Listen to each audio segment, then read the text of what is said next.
আমি পরবর্তী প্রশ্ন দিচ্ছি, মহাপ্রভু জগৎবাসীর কাছে ছিলেন 48 বছরের পরে মধ্যে 24 বছর মহাপ্রভু কোথায় থাকলেন? 24 বছর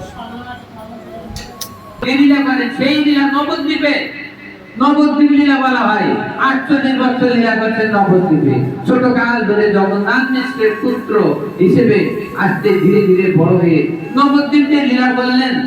নদিয়া নাগরী চলে সারি সারি আনিতে সুরধনী বাড়ি। আমরা যখন গঙ্গা জল আনতে যাই অষ্টম প্রহর 24 বছর পরে যেই মাঘ মাস, সেই মাঘ মাসে শুক্লা পক্ষে মহাপ্রভু বেরিয়ে আসলেন। কোথা থেকে? মহাপ্রভু কার ঘর থেকে বেরিয়ে আসলেন? সন্ন্যাসী ছিলেন যখন কার ঘরে ছিলেন? সচি মাতার ঘরে, ঘর থেকে বিষ্ণুদের ঘরে ওই দিনে মহাপ্রভু এক রাত্রে শয়ন করিয়াছিলেন।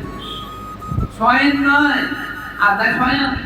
বিষ্ণুদেবকে ঘুম দেওয়া, ঘুম ধরে যতটুকু টাইম মহাপ্রভু আহ্বান দেয়, হে মায়া,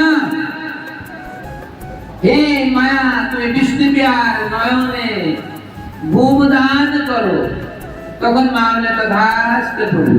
সম্মুখে মায়া হাজির হলেন, বললেন মায়া, হে নিদ্রা দেবী, তুমি নিদ্রা দেবী বিষ্ণুদেবকে ভয় করো, কারণ এই সময় আমি বেরিয়ে যাইব।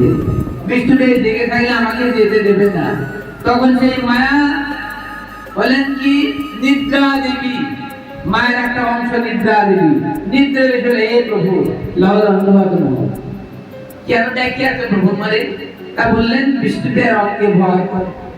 বললে সেই মহান নিদ্রা বিষ্ণুপ্রিয়ার অঙ্গে ভয় করিব। আর বিষ্ণুপ্রিয়া চলতে চলতে প্রভু চরণ সেবা করতে করতে প্রভু চরণ তলে বিষ্ণুপ্রিয়া শুয়ে পড়লেন। আর প্রভুর চরণ দুখানা ভক্ত করেন, হে প্রভু, না জানি কত ঘুম আসছে আমার, আমি বুঝতে পারছি না প্রভু, তাই তোমার চরণ সেবা শেষ হয়নি আমার। এই আতুল চরণ দেও মোর ভক্ত বলে, আমি তোমার চরণ সেবা আর করতে পারছি না বলে বিষ্ণুপ্রিয়া। এবার শ্রীমান মহাপ্রভু বিষ্ণুকে রেখে তিনি বেরিয়ে পড়লেন। আপনারা জানেন মহাত্মা লিখে আছে বিষ্ণুপ্রিয়ার পত্র বলিয়া একটা পত্র জগতে আছে। বিষ্ণুপ্রিয়ার পত্র বলে একটা পত্র জগতে আছে।